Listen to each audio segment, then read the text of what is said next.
Halo teman-teman, selamat datang di channel Mojopahit Vlog. Kali ini kita akan menuju pertitaan kuno, di mana air ini memang sangat-sangat bersih. Bahkan ada yang menganggap bahwasanya jika rutin ke tempat ini dan menggunakan airnya, maka bisa membantu seseorang menjadi awet muda karena kandungan mineral dan juga bersihnya air di tempat ini.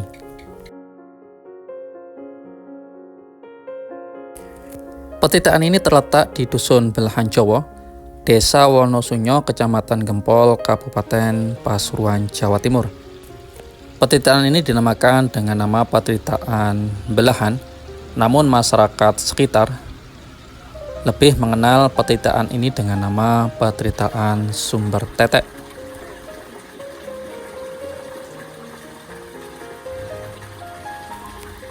Seperti yang kita lihat, ada beberapa penduduk, bahkan banyak juga yang berasal dari luar kota, mengambil air di tempat ini menggunakan jerigen maupun botol seperti yang kita lihat. Ada juga yang menggunakan tempat ini sebagai tempat ritual khusus pada hari dan malam tertentu.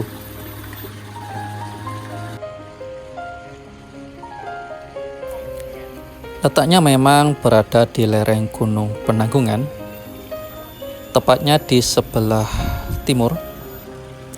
Kalau di sebelah barat dari lereng Gunung Penanggungan, kita akan menjumpai pertitaan Jolotundo.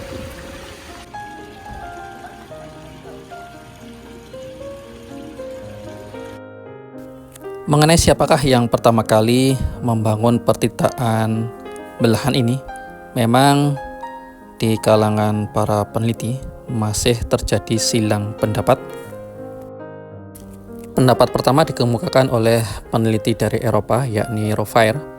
Dia berpendapat bahwasanya pertitaan ini merupakan tempat pendarmaan dari air langka, yakni dari kerajaan Kahuripan yang berkuasa pada abad ke-11 Masehi. Pendapat ini didukung oleh M.J. Crowe dan juga Sutherland, berlandaskan konogram berupa relief kala yang dibaca Chandra Resi Rahu atau 971 Saka, atau kalau dikonversikan ke tahun Masehi sekitar tahun 1049 Masehi, bertepatan dengan wafatnya Airlangga. Dan di depan sana itu adalah reliefnya, relief kala Rahu sedang menelan bulan. Di sampingnya nampak kita lihat ada sebuah lingga, entah ini memang berasal dari sini atau dari tempat yang lain. Ini kalau kita lihat lebih dekat lagi, memang mitologi tentang sang bulan ditelan oleh Kala sering kita dengar, terutama ketika masa dahulu. Teman-teman tahun sekitar 60, 70, 80 sering mendengar kisah tentang sang bulan yang ditelan oleh raksasa. Maka ketika itu terjadilah gerhana bulan.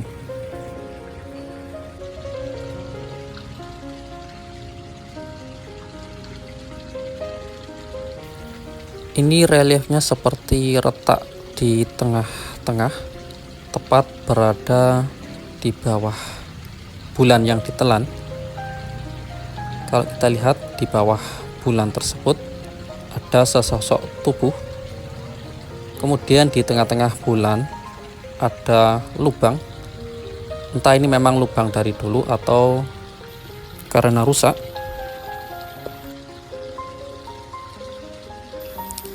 Pahatan-pahatan yang memang cukup istimewa sekali.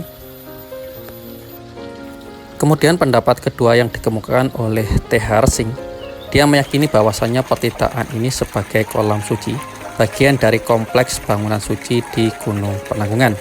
Hal ini sesuai dengan isi prasasti Cunggrang yang dikeluarkan Pusindok pada tahun 929 Masehi. Prasasti yang ditemukan sekitar 5 km dari Petitan ini menyebut ada 3 bangunan suci di Gunung Penanggungan, yakni Dharmarama, Petapaan, Prasada Silunglung sebagai pendarmaan Rakian Bawang, dan juga Sang Hyang Tirta Pancuran. Sang Hyang Tirta Pancuran inilah yang diidentifikasikan sebagai Pertitaan Belahan. Pendapat terbaru dikemukakan oleh Profesor Agus Aris Munandar yang menganalisis bahan pembentuk dinding dan juga seni arca. Hasil kajiannya menunjukkan bahwasannya usia Pertitaan Belahan ternyata lebih muda dari masa Pusindok. Beliau berpendapat bahwasannya Pertitaan Belahan ini merupakan pertitaan yang dibangun pada zaman Kerajaan Majapahit atau sekitar abad ke-14 Masehi sebagai tandingan untuk Pertitaan Jolotundo yang merupakan peninggalan Kerajaan Medang di Mojokerto.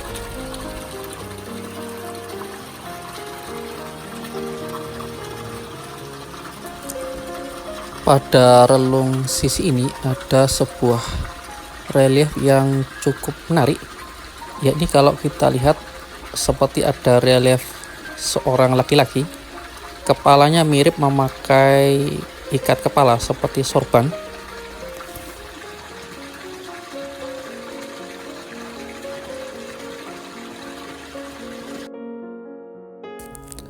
Perutnya sedikit buncit dan memakai upawita, yakni perhiasan berupa jalinan rantai yang dikenakan melintang pada batang tubuh, serta dikelilingi oleh hiasan sulur di kanan kirinya.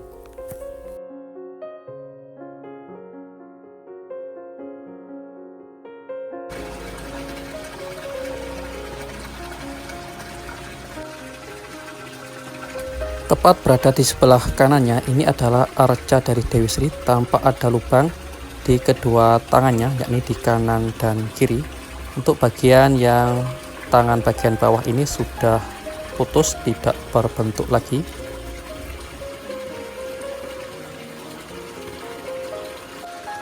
Tampak tangan sebelah kanan memegang bonggol teratai dan ada lubangnya.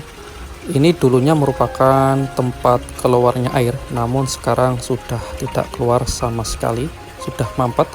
Dan tangan sebelah kirinya megang amerta, ada juga lubang, sudah tidak ada airnya. Di relung tengah ini kosong, tidak ada arca sama sekali. Ada yang menduga bahwasannya di relung tengah ini adalah letak dari arca Garuda Wisnu yang terletak di Museum Trowulan Mojokerto. Namun ada yang berpendapat bahwasanya arca Garuda Wisnu terlalu besar ukurannya untuk ditaruh di tengah-tengah arca ini.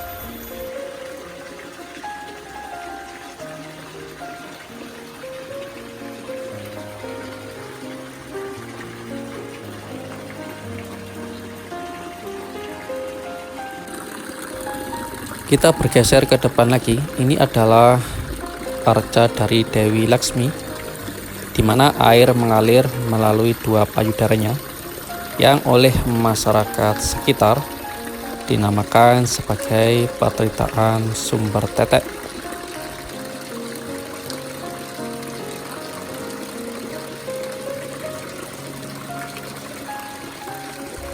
Tampak di belakang kepala itu adalah prabanya, ada sinar-sinar menunjukkan bahwasanya ini adalah seorang dewi.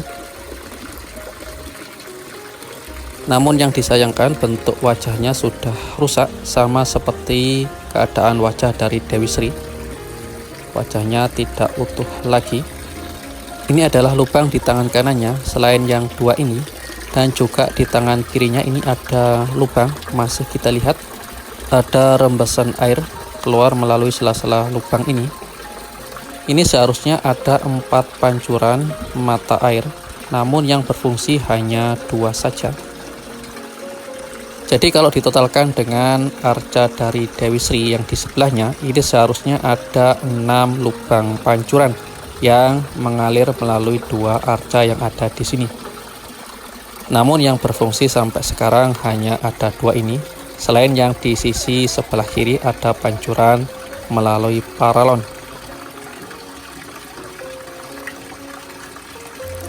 Kalau kita amati memang pahatan dari arca ini sangat raya, menunjukkan keindahan dan seni pahat yang cukup tinggi pada masa dahulu.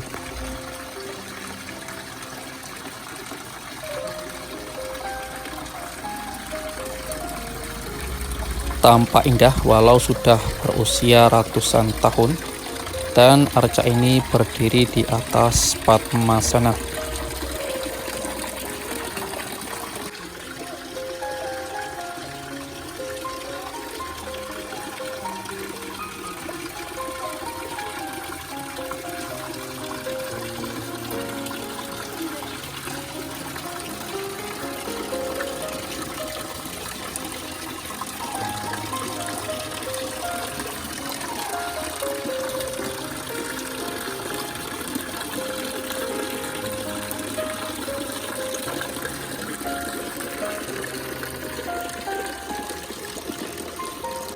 Untuk struktur di sini ada perpaduan antara struktur bata merah dan juga batu andesit. Itu kalau sisi yang bawah di depan sana itu adalah struktur batu andesit, sedangkan di atasnya adalah struktur bata merah kuno.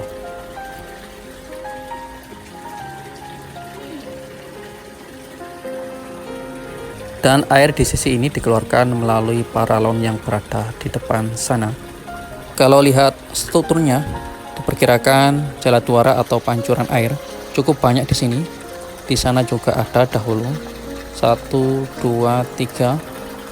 Namun sekarang tersisa hanya beberapa bagian,